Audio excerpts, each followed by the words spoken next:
Hi, everyone, and welcome back to another Alps Controls Solutions series, part of our webinar series that we do here. Thank you all for joining. My name is Dane Albinger, and I'm the Director of Vendor Performance here at Alps. So today we are actually joined by Siemens, specifically with Byran and Troy, that are going to be talking about their intelligent valve solution that they have out in the market here. So one thing I do want to note is that, as always, these sessions are interactive. So we want to hear all your questions. Please send them in throughout the session. There's actually a little tab at the very bottom of your screen right in the middle there where it's very intuitive. You click on there, you can enter any of the questions that you have. We're going to be collecting all those, and there's a nice portion at the end there. We're going to read those off and get you answers to anything that you have from the presentation that you're seeing. So by all means, please send those in. But without further ado, I'm going to hand it over to Byran and Troy. Thanks, guys. Thank you, Dane. Good morning, everybody. How are you doing? Or good afternoon, everyone, depending on where you're at. My name is Troy Thomas. I'm the Mid-Atlantic Territory Manager for Siemens HVAC Products Division. We are really excited today to share this component with you and the series and features and just the different applications that this device helps fit in the market. It's great to see everyone made it, and we're excited to share with you guys. Byran, as our product manager, he is also going to be helping me share during this presentation. Byran, you want to come on and say hello? Yep. Hello, everybody. All right. So the intelligent valve transforms building operations. This is a self-optimizing dynamic balancing valve, making it easy to measure and control flow, temperature, and energy. So as you'll notice, what it has a fail-in-place high-resolution actuator. So high resolution, what does that mean? High resolution is ultimately will give the feedback that the position is in without percentages differences. So if it's in 100%, it's going to tell you it's in 100%. There's no variance, there's no tolerance. It's basically a high-performance, high-resolution actuator. And then next we have our normally open or normally closed two-way dynamic flange control valve. And what that means by dynamic is it can be either or. The mechanical components inside here are designed to be either or. You just need to make the selection when programming it, and it doesn't need to be a new valve at all. It's the same valve for normally closed or normally open. We have paired temperature sensors for supply and return. So you can get the water temperature at any time. These come with wells as well. So we've got the controller. The controller right here can do dynamic flow control, which is typically what most people are doing, dynamic flow control based on temperature, flow, and adaptive flow optimizer. The daisy chain, you can daisy chain this with Ethernet, BACnet IP. So you can go from one to the next to the next. It has Wi-Fi interface for the climatics module, which ultimately lets you program that at the device, right?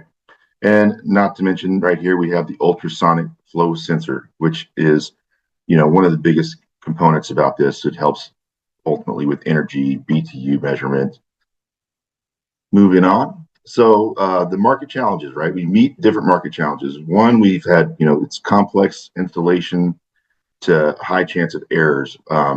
There are other similar products in the market today that fit this the niche that we're trying to fit, and ultimately those have a lot of programming parameters, different screens to go through, and we've simplified that. It can be a difficult and time-consuming configuration, ultimately allowing for the potential of errors. And so, we're trying to collect and analyze energy data, making it easier for the building owners to know how they're doing and what they're doing well. And currently, we believe there's no competitive energy valve alternative in the market. So we're here, we brought another one. Solutions, right? Flexible installation options for fewer chances of errors. One, we can separate our ultrasonic flow meter, we can separate the controller.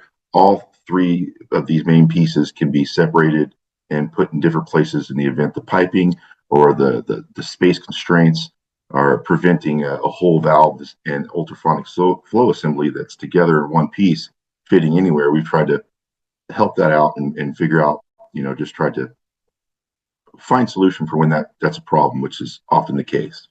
It's fast and easy commissioning with the Wi-Fi interface of the Climatics mobile app, which is free and downloadable.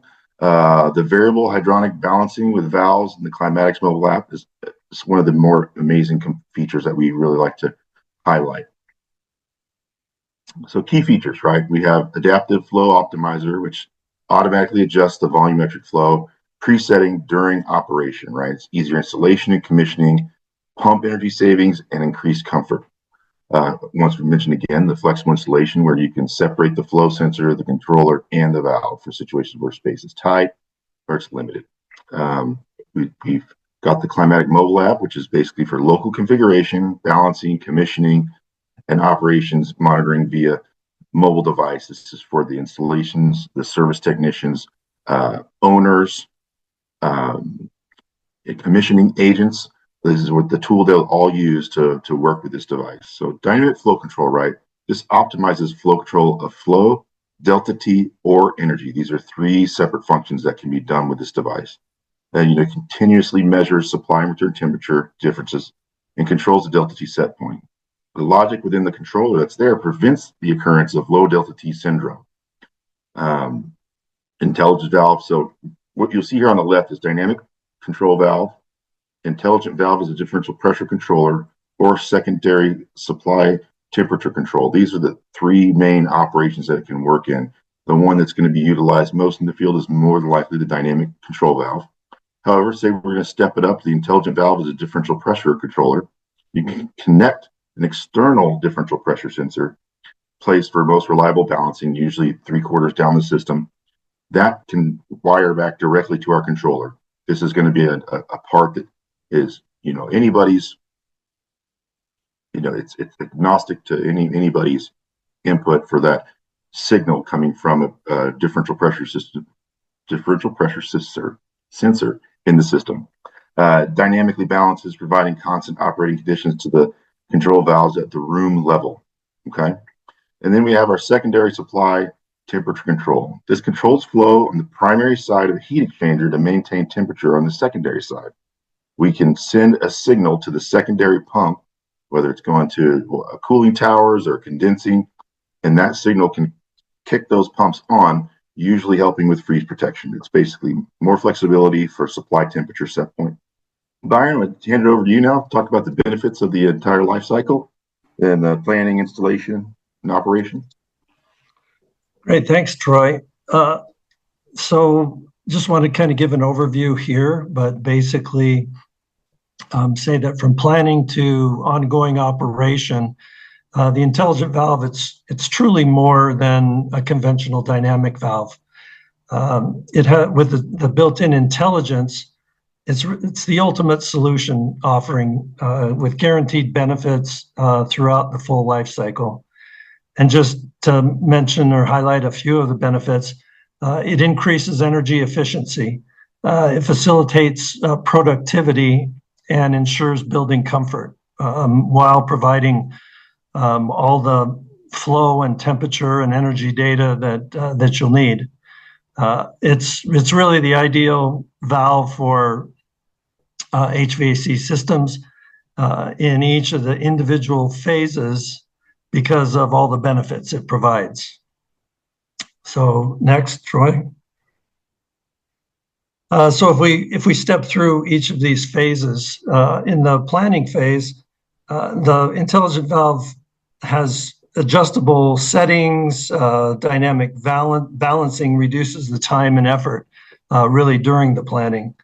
And so not only are all the parameters up to date, but some of the benefits are that there's less effort and significantly less time spent on planning and configuration and commissioning. There's quick and easy adjustments to new requirements or changes in plans. And so, again, not just in the physical installation, but in the planning, there's just, significant time savings. It's like any other dynamic balancing valve or pressure independent valve. Basically, you just need to, for sizing, you just need a flow, and we can give you a valve that flow fits within the range. So very easy. Again, because of the like Troy mentioned, the adaptive flow optimizer, it's ideal for retrofit solutions. If you don't know what the design flow or pressure drop is, you can put this valve in and let it run for 4 or 5 days, and it automatically determines what the configuration, what the parameters should be set to, and goes ahead and takes control of the system that way. Next, Troy. So if we move on to installation, the first thing, and Troy mentioned this, is flexibility in the physical installation of the product.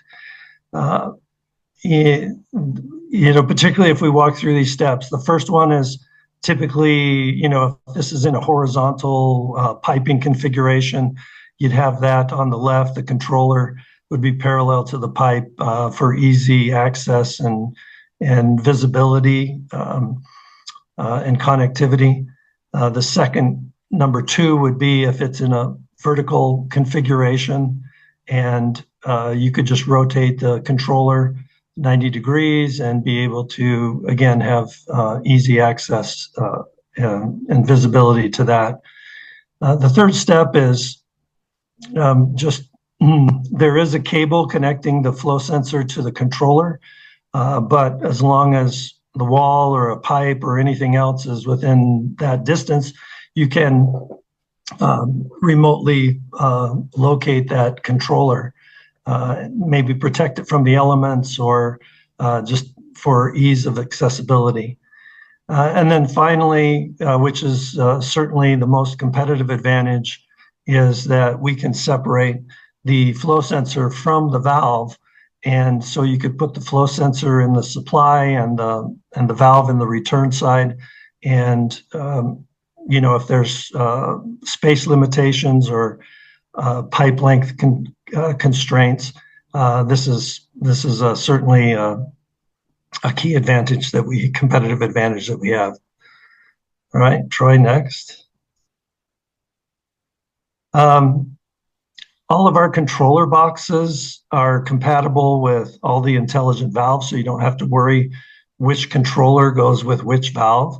It's easily connected. It just slides onto the mounting plate on the valve, on the flow sensor, and then all the connectors are color coded, so you won't configure this. All the devices will plug into this where they're supposed to be. The controller automatically detects what flow sensor it's connected to, what size, and what the flow parameters and limits of that particular flow sensor are. It will automatically detect the temperature sensors and the actuator, and then adapt itself to each one of those. Some of the benefits is, again, there's less effort and significant time savings. Particularly because it's color coded, there's less sources of error, which provides simple, flexible, between these 2 slides that we just showed, and flawless installation. It's quick and easy to configure with a simple mobile app, and you always have full transparency of the valve settings through the mobile app. So next, Troy. So as far as commissioning goes, if we move on to that, here, we're showing the Climatics mobile app representation, which is used for configuring, balancing, and commissioning these devices. And it offers a clear view of all the settings during commissioning.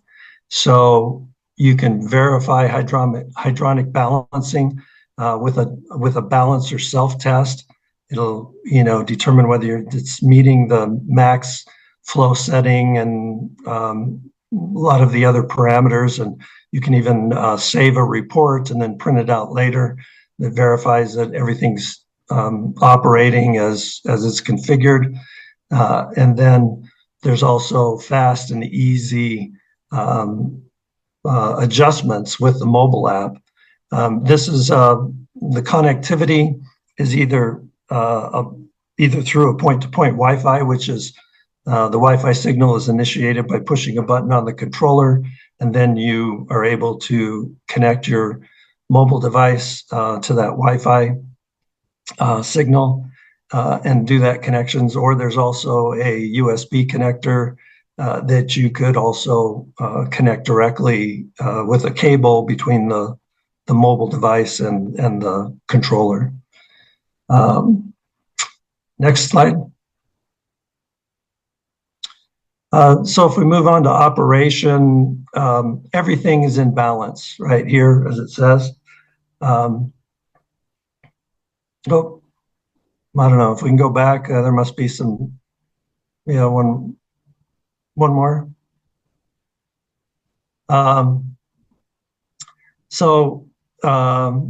This one, this slide is basically that,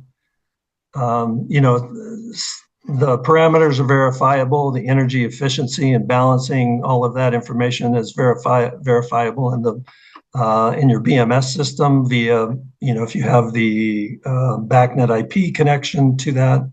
And then if you go to the next slide, I think is the last one of mine. It's always optimized and efficient. It'll be as efficient as it was on the first day, which ensures the maximum efficiency and greater comfort of your building. The benefits, again, here are that there's minimal effort. You can monitor the energy usage of the valve.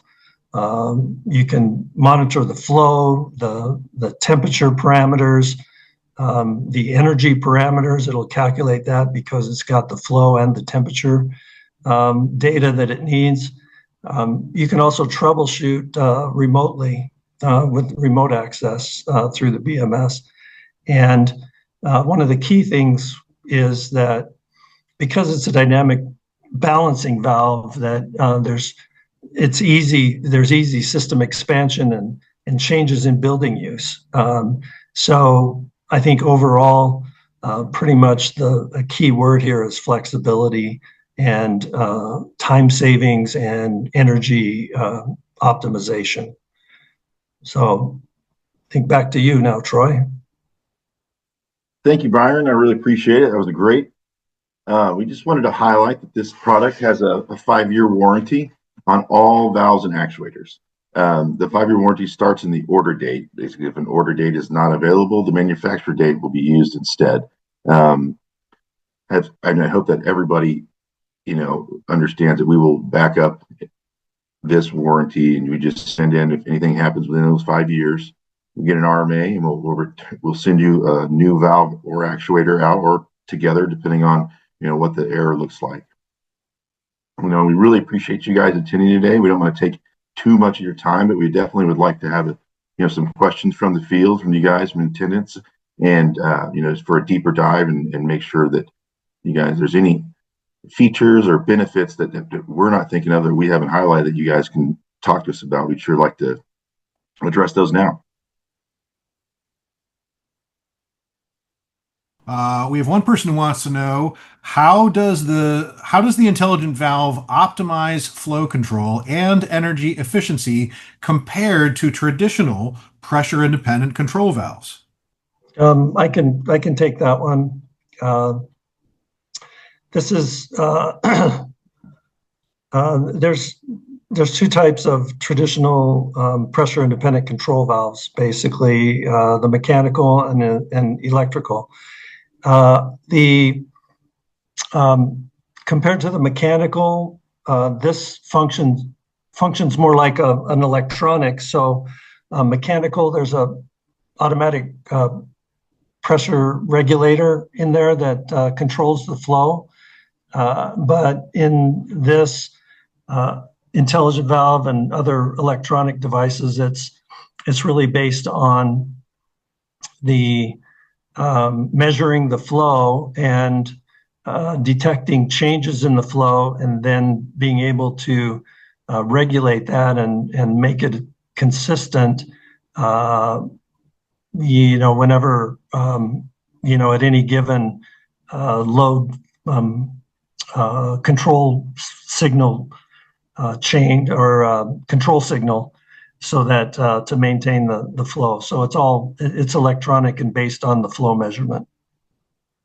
Okay, we have one person who wants to know, can the intelligent valve be easily integrated with existing building automation systems via BACnet and or Modbus? Yeah, again, this can the primary link, that connection that we are using is BACnet IP. If there's a need for Modbus, then you can contact us in regards to that. But BACnet IP is the primary means of communication. There's also the analog control signal capability. So if the network goes down, you still have control. There's also an analog feedback signal that can be configured to a variety. I don't know the exact number, 6 to 8 different parameters, everything from stroke position to flow to various temperature parameters, and then also energy. So those are the analog connections. Everything else would be through the BACnet IP. Okay, this looks like a related question to that. We have someone who wants to know, is the BACnet configuration set up using the app for IP, for instance? Yes, that's correct. Okay, let's see. How does the commissioning process for the intelligent valve differ from standard PICVs, and what tools or software do you need to configure it? Well, it's all done through the mobile app. I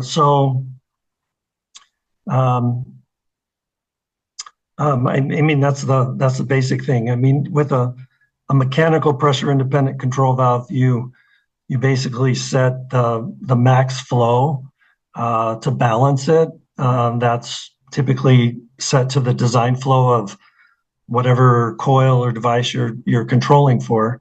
And so that's the extent of balancing, is to set that. That prevents the overflow, prevents excess flow. So that's all you really need to do. With these devices, the intelligent valve or any pressure independent valve, there's no need for standard balancing or auto balancing valves, because that's all taken care of in the pressure independent valve. But with these, it's all done electronically through the controller to set those parameters, and it's all through the mobile app. Great. Charles Franks would like to know, what is the straight pipe requirement for the meter installation? We recommend 5 pipe diameters, but pretty standard for laminar flow through the flow sensor.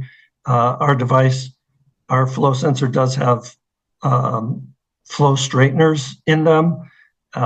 So even though it's recommended at 5, it probably could be less. We haven't tested each of the various flow sensors, so I couldn't tell you how much less would still give you an accurate control here, but so we recommend 5. We have one question who wants to know, what sizes are available? We currently have 2.5 to 5 inch, and that is primarily because basically to give, that's where the biggest bang for the buck is in terms of energy savings, is, larger units, air handling units. You'd have to put a lot of smaller ones in to really realize the savings, the combined savings that you can get from just putting one valve on the larger units. And our maximum flow on the 5-inch is 500 GPM. If the remote DP is directly tied into the valve, can that data be read via BACnet integration? That's a good question. I would have to double check on that, but so I don't know I don't know if it's yes or no. I would just be guessing at this point. Typically, that application can actually be a standalone application.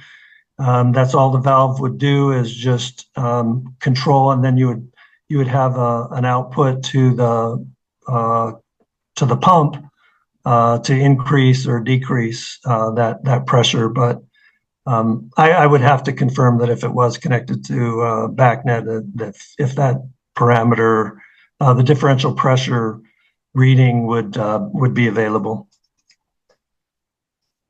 Okay. Russell Harris is asking, are you able to track the cumulative total flow, or does it only give instantaneous flow? That's another good question. I know we do have cumulative, like lifetime kind of values in one of the menus for operation. It'll give lifetime energy usage, and I'm not sure if it does the cumulative flow.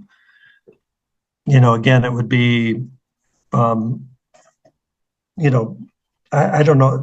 I would think that would have to be something from the flow data over time, maybe within the BMS system that, or some management system that you'd have to calculate that. But offhand, I'm not aware of, if you could do that over a given time, or if it's just, from time of installation until, whenever you connect and look that up. So. Hey, Troy, let's just make a note to follow up on that one and get that gentleman an answer. Absolutely. I just want to make sure I'm writing that one down already. Is the question, does it give a cumulative flow or instantaneous flow? Is that the direct question we were asked? Yeah, if it gives, it certainly gives, current flow. Whenever you're connected, it'll give the current flow. I think the question is, can you also get cumulative flow? So we can look into that. We have a question from April Trimmer, wants to know, please explain how energy control works to maintain leaving air temperature. I don't understand the hype other than limiting maximum flow. It really depends on the setting of what the valve is controlling for. I mean, certainly there, because this is controlling the fluid, not the air temperature, but you could control off leaving air temperature to provide, a control signal input, and then, based on how you have it set up, whether you have delta T control limitation or not, then, whatever the control signal is, takes priority, and then the valve would do whatever, like if you want to maintain delta T, it would adjust flow to maximize delta T as much as possible, but while still maintaining, the discharge air temperature or whatever the control signal is based off of. Okay, we have one person who wants to know, what is the accuracy and how does glycol affect that accuracy? That's a good question. Our accuracy is full range. I don't know. I keep forgetting there's two different measurements of accuracy, and one is higher or better than the other, and ours is the higher one. But anyway, it's plus minus 5% over the the differential pressure range of the device, and so currently, that's a good question about the glycol, how that affects it. Currently, I don't know how the glycol affects that as part of what additional testing that we're doing for glycol compensation. So currently we have ethylene glycol compensation, and I'm looking into the impact of propylene on either having it in a water setting or just ethylene glycol with different percentages. So I can't provide a specific answer of how glycol affects that, what the difference is. What would be the response time for the change of the delta TP? That's another one that is a difference between a mechanical pressure independent valve and an electronic valve like this. I don't have exact numbers for our valves. I haven't tested that specifically, but I've seen competitive information that it's the electronic response time can be up to 45 seconds to, once a pressure change is recognized, and then it is able to stabilize the flow again. Mechanical devices are virtually instantaneous response time. So, ours is, it's less than 45 seconds, I know that, but the exact response and whether it depends on the magnitude of the change, I don't have a complete answer on that. I don't have an answer for you. Would you suggest pairing mechanical PICVs or standard ball globe valves ranging from 1/2 inch to 2 inches with energy valves ranging from 2.5 inches to 5 inches to achieve the best efficiency? Yes, that's certainly possible. If you have an air handling unit that you have and that's, I think, typically what we recommend is that you can have the larger intelligent valve to monitor and control and optimize the efficiency of an air handling unit. And then if there's downstream devices from that for the smaller ones, it's much more economical and just as efficient to put in pressure independent valves for terminal devices, and to limit limiting the temperature and energy and delta T control at a small device is, in my mind, it's overkill, but some people may want that. But what we found is that the pressure independent control valves are certainly easier, more energy efficient than typically the standard ball or globe valve would be on the the more terminal units. So absolutely could do that, no problem. That's what we recommend. In a data center cooling system, how does the intelligent valve help maintain precise temperature control and optimize chilled water distribution for energy efficiency and uptime?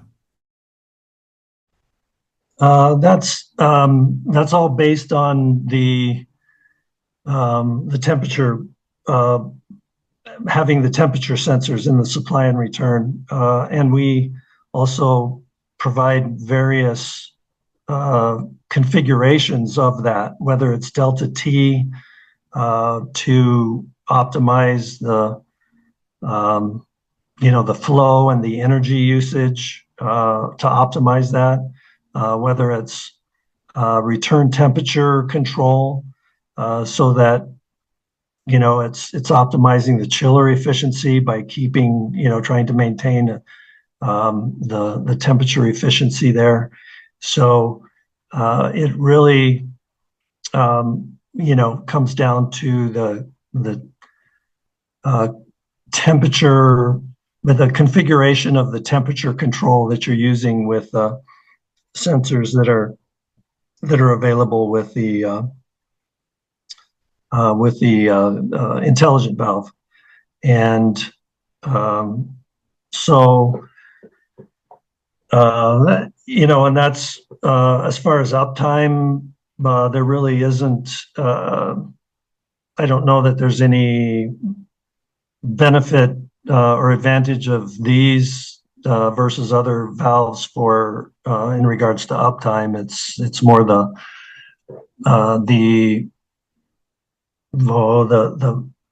wide range of different parameters that you can control to, whether it's temperature or energy or both. So that's how I would answer that one. If we assume there are some air bubbles in the system, does that affect the control of the valves? And do you have any recommendation regarding air bubbles?